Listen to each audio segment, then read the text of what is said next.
हिंदी की उत्कृष्ट कहानियों की श्रृंखला में आज सुनिए युवा लेखिका रजनी मोरवाल जी की लिखी हुई कहानी धूप किनारा। तो शुरू करते हैं कहानी धूप किनारा। बगीचे के पास चंपा घेर घुमेर होकर सफ़ेद फूलों से लदी थी। कभी कभी हवा के छूने भर से कोई पका फूल नीचे टपक पड़ता था। नीमा को फूलों का यूं गिरना तब तक नहीं सुहाता जब तक वो उन समय असमय डाल से बिछड़े फूलों को बीन कर झोली में भर लेती है, फिर घर लाकर पानी भरे कांच के बाउल में सजा लेती है। अंकुर अक्सर कहते हैं, अजीब हो तुम। क्यों, इसमें अजीब जैसा क्या है? जमीन से फूल बीन लाती हो या घर में बुके आए तो पहले 4 दिन उन्हें यूं ही सजाती हो, फिर 5वें दिन उसमें से फूल चुनकर पानी के बाउल में सजा देती हो। हफ्ते पर बाद लगभग मुरझाए हुए फूलों और कलियों में से उनकी पंखुड़ियां ही चुनकर पानी के बाउल में छितरा देती हो। यह अजीब ही हुआ ना? शायद, किंतु फूलों को यूं ही फेंक देना मुझे तकलीफ से भर देता है। पर तुम तो उनका अंश भर भी जाया नहीं करती। हाँ, मुझे लगता है इस धरती पर सिर्फ फूल ही होते हैं जो अंत तक महकते रहते हैं। वे कभी भी खत्म नहीं होते। उनकी खुशबू का कुछ अंश मिट्टी खाद में परिवर्तित होने तक भी उनमें बचा ही रहता है। बात तो तार्किक है वैसे तुम्हारी। नीमा से प्रभावित होकर अंकुर सहमत में सिर हिलाते हैं। मुरझाए फूल घर आकर एकाध दिन और खुशबू बिखेर देते हैं, परंतु अंततः नियति तो वही होती है जो संसार में हर जीव की होती है, खत्म होना। नीमा अपनी बात में अंतिम वाक्य और जोड़ देती है, नष्ट होना ही जब जीवन का नियम है तो उसका उत्सव अंत तक मनाना चाहिए। हाँ, तुम ठीक ही कहती हो। तुम्हारी सोच अलहदा है और हर व्यक्ति को अपने अनुसार सोचने विचारने और जीने की आज़ादी होनी ही चाहिए।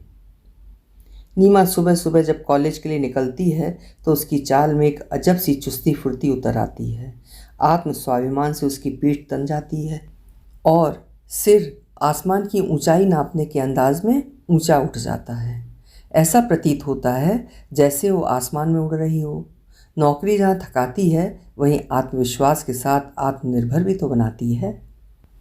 रोज़ सुबह कॉलेज जाते व शाम को घर लौटते समय नीमा को वे अक्सर चंपा यानी कि एडेनियम के ठीक नीचे वाली बेंच पर एक हमेशा से जज्ब हुए मौन में लीन बैठे दिखते हैं। सुबह की धूप जब मध्यम गर्माहट लिए उतरती है अथवा शाम की धूप जब थक कर ढलान पर होती है तो दोनों ही वक्त बेंच पर आधी धूप आधी छाया की दिलचस्प आई स्पाई चलती रहती है। शाम के साथ साथ जब वातावरण में कुछ कुछ नमी उतरती है तो वे सरक कर धूप वाले हिस्से में जा बैठते हैं। वे अक्सर ऐनक नाक पर सरकाकर पेड़ों में छुपी रंग बिरंगी चिड़ियाओं को खोजने लगते हैं। गर्मियाँ उफान पर थीं, सो चिड़ियों के लिए बगीचे में मेंटेनेंस डिपार्टमेंट के लोगों ने दाना पानी का अच्छा इंतज़ाम कर रखा था। लैंप नुमा आकार प्रकार की बोतलों में दाना भरकर कोई नया प्रयोग किया हुआ वेसल लगाया हुआ था, जिसमें से बाजरा झरझर कर उसके नीचे लगे तसले में सतत गिरता रहता था। तसले की मुंडेर पर बैठकर चिड़िया दाना चुगती रहती हैं, बशर्ते वे वेसल के छेद पर चोंच मारें। बहरहाल कुछ चिड़ियाँ वेसल पर चोंच मारना नहीं जानती, परंतु ज़्यादातर इस नई प्रक्रिया की कंडीशनड हो चुकी हैं। नीमा को यहाँ भी वैज्ञानिक इवान पावलोव का चिर प्रतिष्ठित प्रानुकूलन अर्थात क्लासिकल कंडीशनिंग का आविष्कार लागू होता दिखाई देता है। जहाँ घंटी बजते ही कुत्ते के मुंह से लार गिरने लगती थी, आखिर पापी पेट का सवाल है। हर प्राणी पेट की अग्नि शांत करने के लिए कुछ उपाय तो आनुवंशिक रूप से सीख कर ही धरती पर आते हैं और कुछ वक्त और अनुभवों से सीख लेते हैं। ठीक वैसे ही जैसे मानसिक तृप्ति को शांत करने के लिए भावनात्मक उतार चढ़ाव के अनुरूप जगह बदल बदल कर सुखों और दुखों को जीना। हजार प्रश्न नीमा के जहन में मंडराते रहते हैं। मसलन कि वे घर से निकलकर इस बेंच पर धूप के सहारे जो सुबह शाम काटते हैं तो ये सुखों की वजह से होता होगा या दुखों की। नीमा जब भी उन्हें बेंच पर बैठे देखती है तो उसका प्रश्न अकड़ कर तन जाता है और अपने सवाल की ओर याचक दृष्टि जमाए वो अनबूझ गुजरती रहती है वहाँ से। बगीचे में पानी के लिए मिट्टी के सकोरों का कुछ जुगाड़ भी बनाया गया है। हरे रंग की प्लास्टिक वाली तनी को सकोरों के 3 तरफा छेद करके उसमें तनी पिरोकर चंपा के पेड़ों पर जगह जगह लटका दिए गए हैं। भांति भांति की चिड़ियों की चहचहाट से वहाँ खासी रौनक लगी रहती है। नीमा जब भी वहाँ से गुजरती है इन प्लास्टिक की तनियों को देखकर सिहर जाती है। उसे लगता है हर चीज़ इको फ्रेंडली पुट देखने का फैशन सा चल पड़ा है, परंतु यहाँ हकीकी सच्चाई से परे मात्र दिखावे का चलन है हर तरफ।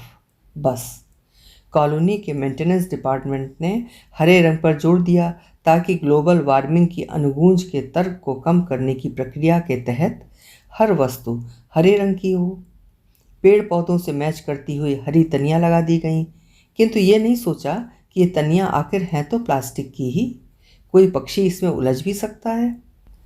नीमा ने इस बाबत में कंप्लेंट ऑफिस में आपत्ति दर्ज की थी। उन लोगों ने उससे पूछकर तमाम सुझाव दर्ज अवश्य कर लिए थे और नीमा की तसल्ली के लिए शायद उन्होंने कार्यवाही करने का भरोसा भी जताया था, किंतु उन पर अमल कभी नहीं किया। मौसम की मार के साथ आधे टूटे लटके पड़े सकोरों को देखकर नीमा ने राहत की सांस ली थी। कम अज कम अब किसी पक्षी के जख्मी होने का भय तो नहीं। पक्षी तो वैसे भी फव्वारे के इर्द गिर्द ही किलोले करते रहते थे।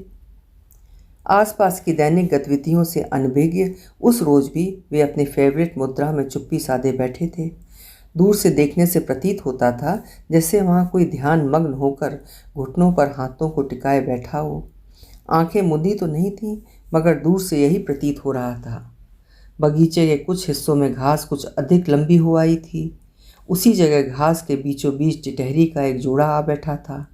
टिटोड़ी टिट की आवाज़ निकालता हुआ वो जोड़ा अपनी चोंच से घास में कीड़े मकोड़े ढूंढता और फिर चोंच सीधी करके उसे निगल लेता।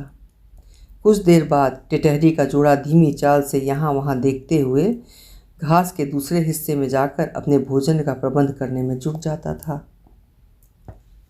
पति पत्नी का एक जोड़ा अपने नन्हे बच्चे के साथ वहां आ पहुंचा था। वो बच्चा जिसने हाल ही में पैदल चलना सीखा था, उसकी कदमों की उत्सुकता जता रही थी कि वो जल्दी जल्दी धरती के गुरुत्वाकर्षण के अनुरूप नाप जोक कर कदम रखने को तैयार हो चुका है। उस गोल मटोल बच्चे ने लाल स्वेटर पहना हुआ था। वो बिल्कुल सेंटा क्लॉज प्रतीत हो रहा था, जिसने पूरी दुनिया के लिए सपने इकट्ठा करके अपने अदृश्य झोले में संजो रखे हों। वो बच्चा इस अनजानी दुनिया की हर नई शय को जानने पहचानने की उत्सुकता में यहाँ वहाँ दौड़े जा रहा था। अचानक वो दौड़ता हुआ टिटहरी के उस जोड़े तक जा पहुँचा था। भयाक्रांत टिटहरी का जोड़ा तेज शिकायती सी आवाज़ करता हुआ वहाँ से उड़कर पास की मुंडेर पर जा बैठा था। वो बच्चा खिलखिलाते हुए अपने पिता की ओर बाहें फैलाकर लपका था। पिता की नज़रों में दुलार के साथ साथ अपने सुनहरे भविष्य की जाने कितनी ही उम्मीदें एक साथ कौंध गई थीं। पास ही उस बच्चे की माँ भी खड़ी थी, किंतु वो इस सबसे बेजार टिटहरी के उस बेकल हुए जा रहे जोड़े को उत्सुकता से देख रही थी। क्या जाने उसे उनमें अपना भविष्य दिखाई दे रहा हो। नीमा को वो स्त्री प्रायोगिक संसार की पढ़ी लिखी महिला लगी, एकदम हकीकी, क्योंकि वो न मुस्कुरा रही थी, न बच्चे की क्रिया विधि में ही उसे कोई चाव नजर आ रहा था। थकान से चूर वो शायद इसलिए बगीचे में चली आई थी कि इसी बहाने वो बच्चे को पति के साथ छोड़कर कुछ सुस्ता लेगी। वो बेंच के उस हिस्से पर बैठ गई थी जिस हिस्से को उन्होंने सरक कर कुछ देर पहले प्रदान किया था। ये जोड़ा शायद नया नया यहाँ रहने आया है, पहले कभी देखा नहीं उनको इस बाग में। अब वो धूप में बैठी थी, चेहरे के हाव भाव से लगता था कुछ सोच रही है। थकान उसकी देह में स्पष्ट देखी जा सकती थी। उस महिला को धूप या छाँव से अधिक शायद अपने शरीर को आराम देना था, सो बेंच पर जहाँ जगह दिखी वहीं टिक गई थी। उचाट सी वो न मन की ही दिखी न तन की ही। स्त्रियां बाज़ दफ़ा अपने अस्तित्व से ऊपर उठकर किसी और ही लोक में विचरण करने लगती हैं, जहाँ पहुंचकर वे आत्मा रह जाती हैं, सिर्फ और सिर्फ आत्मा। उत्सुकता जगी कि पूछूं, शायद बच्चे के बारे में सोच रही हैं? नहीं, उसने प्रत्युत्तर में सिर हिलाकर इतना ही कहा था। थकी हुई हैं? पता नहीं, आजकल मुझे अपने बारे में कुछ समझ नहीं आता कि मैं क्या हूँ, क्यों हूँ, कौन हूँ और चाहती क्या हूँ। ये मनन का विषय है, चाहो तो हम खुलकर बात कर सकते हैं। नीमा उसकी मनस्थिति जानने के लिए कुछ और सवालों को तैयार करने की जुगत बना ही रही थी कि वो खुद ही बोल उठी। मैंने पापा के कहे से आईआईटी किया, उनके कहे से अपनी लगी लगाई विदेश की नौकरी छोड़ी ताकि उनके पसंद के इस लड़के से शादी हो सके। इन्हें अपने ही शहर में रहने वाली लड़की चाहिए थी। उसने अपने पति की ओर इशारा करते हुए बोलना जारी रखा। चलो सब खुश हो गए अब, किंतु आप ही बताइए फिर मेरी खुशी का क्या। मैं क्या त्याग की मूर्ति हूँ जो सबकी खुशी के लिए समझौते करती रहूँ। इतना कहकर वो मेरी ओर प्रश्नवाचक निगाहों से देखने लगी। अब मुझे ही तो शौक था उसे कुरेदने का, जवाब अपेक्षित हो गया अब तो। देखो, हम स्त्रियां सदियों से इन्हीं प्रश्नों से जूझती आई हैं। त्याग की अपेक्षा हमसे इसलिए की जाती है क्योंकि इस संसार में हमें दोयम दर्जे पर रखा जाता रहा है। हम शारीरिक रूप से कमज़ोर हैं, इस बात को हथियार की तरह हमारे खिलाफ ही प्रयोग किया जाता रहा है। गौर करने वाली बात तो ये है कि हमने भी बहुत सहजता से इस बात को ग्रहण कर लिया। हमारी पुरखनों को ऐसा करने में सुलभता व सहजता रही होगी, जिसकी सज़ा हमें भुगतनी पड़ रही है। संघर्ष उन्होंने भी किया होगा, किंतु उनकी गलती ये रही कि वे अपने कमज़ोर होने की भ्रामक धारणा को अगली पीढ़ी में डीएनए की तरह पास ऑन भी करती रहीं। मुझे भी पापा का मैसेज माँ ही पहुँचाती थी। उनकी बीमारी के बहाने तो कभी उनके कमज़ोर दिल का वास्ता देकर, कभी अपने सुहाग की दुहाई देकर, तो कभी उन पर उतरने वाले पापा के गुस्से से डरकर। यानी कि वो सब जो उन पर गुजरना था उसकी वेदना कम करने के लिए तुम्हारी बलि चढ़ाई गई। As such I don't have any issue regarding my husband.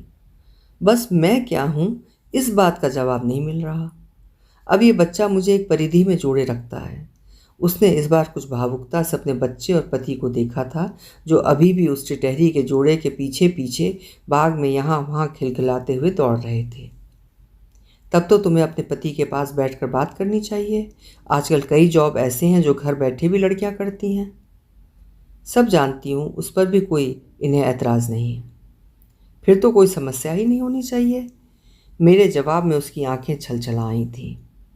दरअसल मेरा बच्चा बड़ा होकर कल को ये ना सोचे कि मैंने उसके बजाय अपने कैरियर को महत्ता दी, इसलिए अभी सोच रही हूँ कि पहले ये थोड़ा बड़ा हो जाए, तब तक सिर्फ और सिर्फ इसका ही ख्याल रखूँगी। उसकी बातों में एक दृढ़ निर्णय छलका था। नीमा को तसल्ली हुई कि औरतों की प्रजाति में या उनके डीएनए में तब्दीली तो आई है। विचारों का बदलाव ही तो अहम है जो दैहिक बदलाव लाता है। सोच पुख्ता होगी तभी तो हकीकत में परिस्थितियां बदलेंगी। नीमा ने चंपा के नीचे नजरें दौड़ाई। वे तब तक भी बिना हिले ज्यों के त्यों सधे हुए बैठे थे। नीमा जब भी वहाँ से चुपचाप गुजर रही होती है तो उसे समझ नहीं आता कि वे यूं बैठे कुछ सोचते हैं या उनकी चुप्पी आदतन है। जिस दिन वे गुरुद्वारे जाते हैं तो उनकी लगभग स्थायी हो चुकी बैठने की जगह पर एक शून्य सा पसरा रहता है। कॉलोनी के अन्य लोग भी उस स्थान को रिक्त ही रखते हैं, मानो उनकी अनुपस्थिति में भी उनकी उपस्थिति कायम मान ली गई हो। बाकी दिनों वे नियमित रूप से उस बेंच पर मौन बैठे रहते हैं, तब भी लोगों को उनकी उपस्थिति का आभास नहीं होता। वे आसपास की सभी क्रियाओं से अनभिज्ञ अपने आप में डूबे आसमान को निहार रहे थे।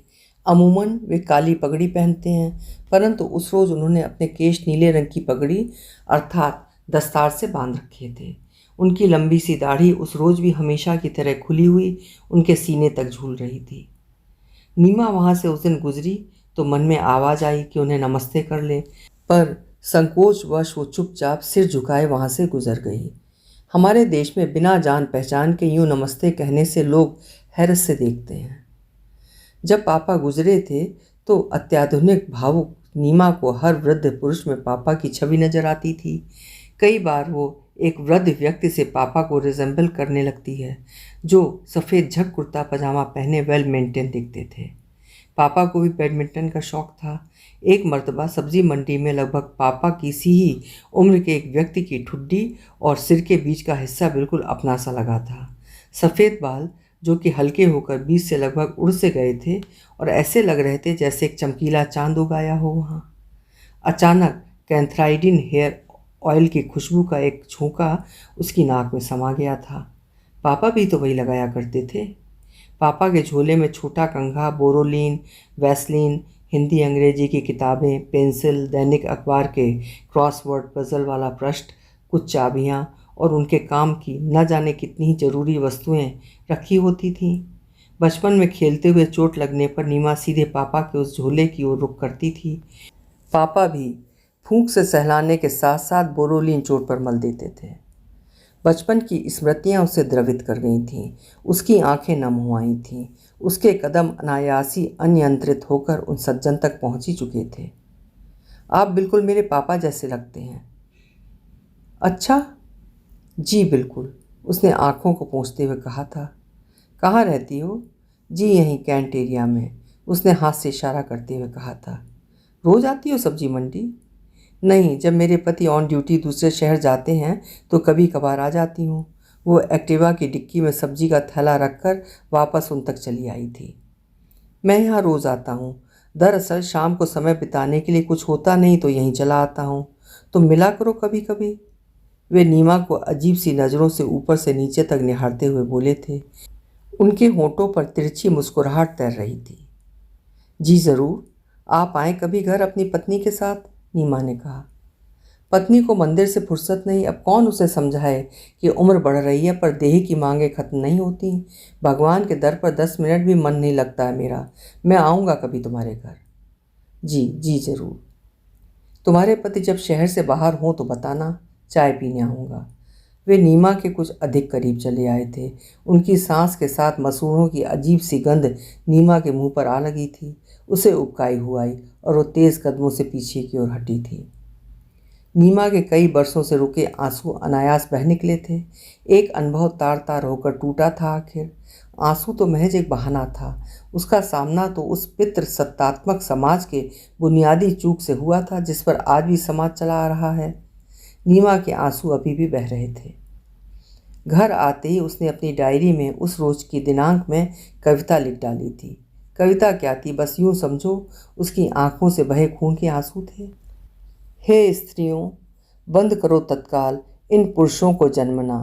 अगर जो जन्म दे भी दो तो भूल जाओ कि तुम उस पुरुष से किसी रिश्ते की डोर से बंधी हो। पिता, पुत्र, पति या भाई, अथवा तमाम रिश्ते जो उस पुरुष के रक्त से तुम्हें जोड़ते हैं। अगर जो कोई रिश्ता मानना ही चाहो तो कम अज कम उस रिश्ते की धमनियों में रक्त का रंग लाल मत समझना। मत ढूंढना किसी गैर की आंखों में अपने लिए कोई रिश्ता जो इंसानियत से जुड़ा हो, क्योंकि उन आंखों में तुम्हारे लिए सिर्फ एक ही रिश्ता पलता है। वो है देह का देह से, स्त्री देह से पुरुष देह का, अथवा पुरुष देह से स्त्री देह का। तुम हर रिश्ते से परे मात्र एक देह के सिवा कुछ भी नहीं। यही कविता उसे स्मरण हो आई थी जब नीमा ने बेंच पर उन्हें अकेले बैठकर देखकर नमस्ते करने का मन बदल लिया था। रविवार की सुबह बेहद ठंड लिए उतरी थी। नीमा देर तक अपनी रजाई में लिपटी सोती रही थी और जाग जाग कर पुनः सोती रही थी। बड़ी देर बाद उठी भी तो बेड टी बनाकर फिर वहीं ले आई और रजाई में दुबके दुबके ही एक एक घूंट से गले के अंतिम छोर के तपने तक उस घूंट की गर्माहट को गले में महसूस करती रही। फिर भी ठंड थी कि कम होने का नाम ही नहीं ले रही थी। अंकुर जिमखाने से लौटा नहीं था और बच्चे भी रविवार को देर ही से उठते थे। नीमा बालकनी तक चली आई थी। कतार से लगे गमलों में इलायची का पौधा अपने हरे पीले पत्तों के साथ इठला रहा था। उसका पसंदीदा सफ़ेद गुलाब उसे कुछ मुरझाया सा लगा। 2 कलियां जो कि त्यों जर्द हो गई थीं। उसने छूकर देखा तो वे ढुलक कर उसकी उंगलियों में आ गईं। नीमा की हथेलियां रूखी पंखुड़ियों से भर उठीं और वो हथेलियों को ज्यों की त्यों उठाए रेलिंग तक चली आई। ठंडी हवा का एक तेज़ झोंका उसके इर्द गिर्द लिपटे शॉल को उड़ा गया था। उसके कंधे सिहर उठे। पश्मीने का शॉल अब कैक्टस के ऊपर जा पड़ा था। ढेर सारे छोटे छोटे कांटे जज्ब हो आए होंगे इसमें। नीमा ने उसे उठाकर ड्राई क्लीन वाले लॉन्ड्री बैग के हवाले कर दिया। 12वें माले से नीचे देखा तो उगते सूरज की नर्म धूप में बगीचे की उस बेंच पर डिट्टो उसी मुद्रा में वे बैठे थे जैसे नीमा और अन्य लोग उन्हें अक्सर बैठे देखने के आदी हो चले थे। नीमा ने स्पोर्ट्स शूज़ पहने और सीधे उस बेंच तक चली गई थी। क्या मैं यहाँ बैठ सकती हूँ? जी। उन्होंने बिना कुछ कहे अपने गर्म लोई को कसकर अपने बदन पर दोबारा लपेट लिया, कुछ इस तरह जैसे कोई अपने फैले हुए अस्तित्व को बटोरता हो। आप रोज़ यहाँ इसी तरह बैठे रहते हैं, खासकर सुबह की उगती धूप और शाम की ढलती धूप के वक्त? उन्होंने सिर्फ यही कहा। आप अकेले रहते हैं? जी नहीं, पत्नी भी हैं। वे नीमा के प्रश्नों से कुछ उकताए हुए से बोले। वे नहीं आती आपके साथ? मतलब कभी देखा नहीं। नीमा अपनी उत्सुकता मिटा देना चाहती थी, जबकि उन्हें बोलने से गुरेज था शायद। वे आती हैं? अच्छा, मैंने कभी देखा नहीं। शायद मेरे जाने और लौटने के समय से पूर्व ही वो लौट जाती होंगी। नहीं, वे मेरे साथ ही आती हैं और मेरे साथ ही जाती हैं, बल्कि अभी भी वो मेरे साथ ही हैं। जी? आपको क्या लगता है, कोई इंसान अकेला रहता है कभी? जी हाँ, कहते तो यही है कि इंसान अकेला आता है और अकेला ही जाता है, और तमाम रिश्ते जो वो जोड़ता है वे सब यहीं रह जाते हैं। जब वो कूच करता है तो अकेला होता है, ठीक उस ठूंठ की मानिंद। नीमा ने बगीचे के एक सूखे हुए पेड़ की ओर इशारा करते हुए कहा। नीमा साइकोलॉजी पढ़ाती थी, ये मामला उसे कुछ वैसा ही लगा। पर मैं इस मत को नहीं मानता। पहली मर्तबा नीमा ने उनके होठों पर मुस्कुराहट की एक अर्थपूर्ण थिरकन देखी थी। आपका क्या मानना है? दरअसल मुझे लगता है इंसान पूरी जिंदगी में जिस जिस रिश्ते को जीता है वे परत दर परत उसकी आत्मा पर वर्क की तरह लिपटते जाते हैं, और फिर चाहे वे रिश्ते राह में छूट जाएं, बिछुड़ जाएं या ख़त्म हो जाएं, पर हर व्यक्ति जब मरता है तो वो अपने साथ इन रिश्तों से जुड़ी छुई अनछुई यादों को अपने से लिपटाए मरता है। जी, बात से सहमत हुआ जा सकता है। आपकी पत्नी? जी, वो घर पर है और बरसों पूर्व नींद में उन्हें लकवे का अटैक आ गया और तभी से वे बिस्तर पर हैं। वे बोलती नहीं हैं, पर मैं उनकी आंखों से ही समझ जाता हूँ कि वे क्या कहना चाहती हैं। मसलन जब मैं घर लौटता हूँ और हमारे कमरे में जाता हूँ तो उसकी आंखें हंसती हैं। मैं पूछता हूँ, सब ठीक है, खाना खाया? तब वो भ्रुकुटियों को सिकोड़ती है। उसके चेहरे पर उदासी पसर आती है। आपको बहुत देखभाल करनी पड़ती होगी? हाँ, एक नर्स भी है, लेकिन उनसे जुड़ा हर काम मैं स्वयं करता हूँ। एक वो है जो मुझे मना करती है। मुझे उससे शिकायत है कि वो मुझे अपने बिस्तर पर सोने नहीं देती। क्यों? नीमा ने हैरानी से पूछा। जब वो गुस्सा होती है तो उसकी नुकीली नाक कुछ और नुकीली होकर फड़फड़ाने लगती है। दरअसल उसे लगता है कि उसमें से दुर्गंध आती है, जिसकी वजह से मुझे वो दूसरे कमरे में सोने के लिए कहती है। वो अब नीमा की तरफ प्रश्नवाचक नज़रों से देख रहे थे। धूप तेज होने लगी है, अब चलना चाहिए। नीमा अपनी सजल हुई पलकों को उनसे छुपाना चाहती थी। मैं अभी बैठूंगा कुछ देर। मेरी पत्नी को तेज़ धूप पसंद थी ना, वैसे भी दोपहर चढ़ने तक वो सो जाती है, तो मैं दबे कदमों से उनके कमरे में जा सकता हूँ। बच्चों की सी एक मासूम मुस्कुराहट किलक आई थी इस बार उनके होठों के बाहर। सो भला क्यों? उन्हें देर शाम तक निहारता हुआ मैं उन्हीं के कमरे में लगी आराम कुर्सी पर बैठा ऊँगता रहता हूँ। फिर शाम की चाय के बाद फिर यहीं बेंच पर आकर बैठ जाता हूँ। नीमा बिना कुछ कहे चलने को हुई तो उन्होंने कहा। रात को भी मैं चुपचाप बत्ती बुझाकर उसके कमरे में उसी आराम कुर्सी पर जाकर बैठ जाता हूँ। अच्छा, लेकिन क्यों? मैं जानता हूँ उसे देर रात गए तक नींद नहीं आती। वो सिर्फ मुझे वहाँ से हटाने के लिए आंखें मूंदती है, ताकि मैं उसे सोया हुआ जानकर वहाँ से चला जाऊँ। मेरे वहाँ से हटने के बाद वो देर रात तक छत के सूनेपन को निहारती रहती है। जब थककर सो जाती है तभी दबे पाँव उनके कमरे से उठकर आता हूँ। और आपके बच्चे? नीमा ने सकचाते हुए पूछा। नहीं हुए। ओह, ये एक्सप्रेशन सटीक लगा मुझे। क्यों भला? दरअसल मेरा मानना है कि अमूमन लोग आपका दुख बांट नहीं रहे होते।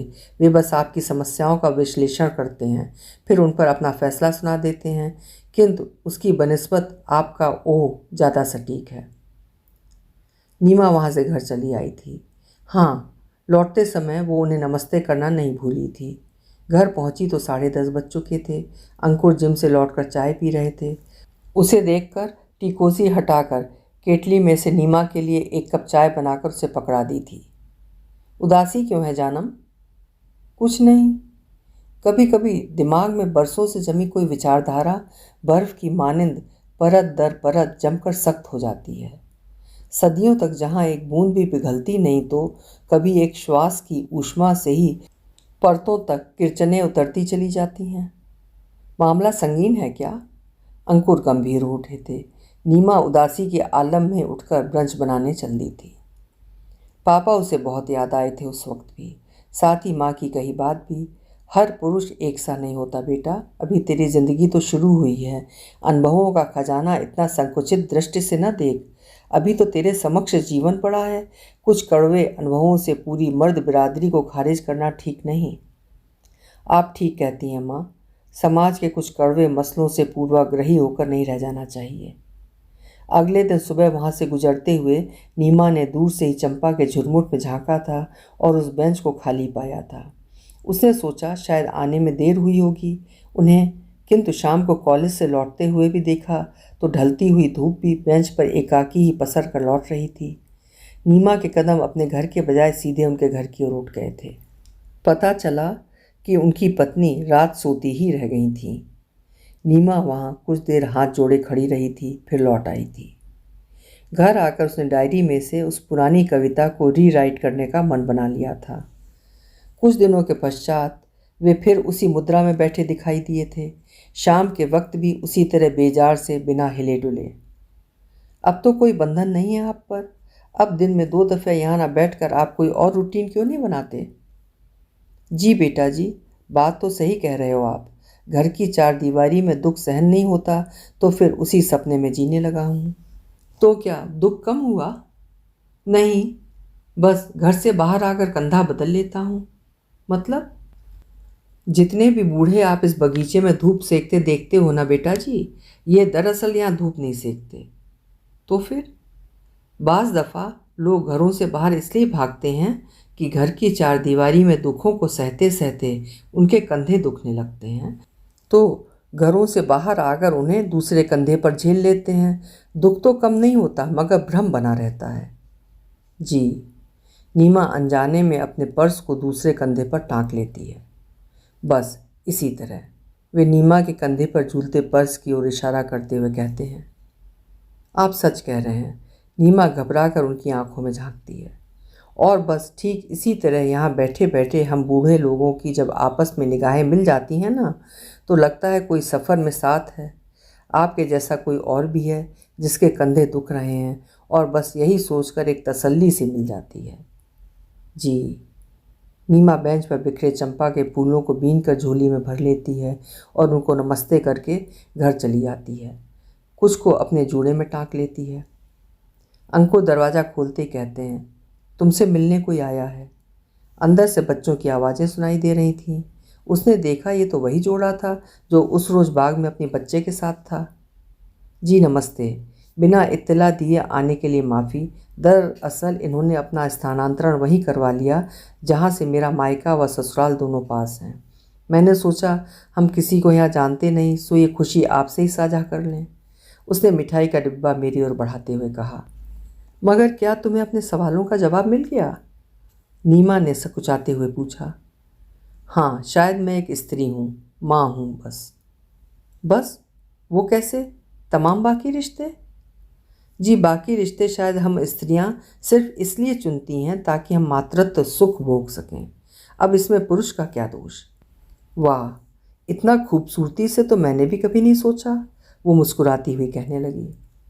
तो फिर हमारी जिम्मेदारी पूरी समझी जाए जब हम माँ होने का धर्म निभा जाएं और फिर से एक स्त्री के सपने जीने लगें। और इस तरह मैंने अपने सपने पूरे करने की ठानी है। कभी मेरी माँ तो कभी इनकी माँ बारी बारी से आकर मेरी बच्ची को संभालेंगी। उन्हें भी अपनी बढ़ती वंश बेल का सुख भोगने का अवसर मिलेगा और मुझे अपने सपनों की पगडंडी। खुश रहो, सदा खुश रहो, इसी को कहते हैं जहाँ चाह वहाँ राह। नीमा ने उसके बाल सहला दिए। उनके विदा लेने के पश्चात नीमा वापसी में बीन कर लाए चंपा के फूलों को कांच के जार में सजाने लगती है। वो मुस्कुराती हुई फैज़ अहमद फैज़ की शायरी गुनगुनाने लगती है। ये धूप किनारा शाम ढले, मिलते हैं दोनों वक्त जहाँ, जो रात न दिन, जो आज न कल, पल भर को अमर, पल भर में धुआं। उफ, क्या फ़लसफ़ा है। पल भर में अमर, पल भर में धुआं। अंकुर को तो शेरो शायरी का कोई ख़ास शौक़ न था। अचानक उसे सराहते देख नीमा को ताज्जुब जरूर हुआ था, पर वो मुस्कुरा दी थी। अब डीएनए में बदलाव तो किसी भी प्रजाति में आ सकता है। तुमने कुछ कहा? अंकुर ने उसे अकेले अकेले मुस्कुराते देखकर पूछा था। नहीं, सोच रही हूँ अपनी कुछ पुरानी कविताओं को समय के हिसाब से ढाल लूँ। अगर मेरी राय मानो तो उन्हें ज्यों का त्यों रहने दो, बल्कि इस वक्त के हिसाब से नई परिभाषा गढ़ती कविताएं लिखो। हाँ, ये उचित होगा शायद। कल तो कल था, वही कल आज हुआ, फिर आने वाले कल में परिवर्तित होगा। जो तब था वो अब ना होगा, और जो अब है वो आने वाले समय में नहीं रहेगा। तो बेहतर है बदलते वक्त की नई परिभाषा ही गढ़ी जाए, कुछ नया रचा जाए जो आज के लिए हो, आज का हो और आज को व्यक्त करे। अभी आप सुन रहे थे रजनी मोरवाल जी की लिखी हुई एक विचारशील कहानी धूप किनारा। उम्मीद है कहानी आपको पसंद आई होगी। कल मिलेंगे फिर किसी नई कहानी के साथ। स्वस्थ रहिए, मुस्कुराते रहिए। धन्यवाद।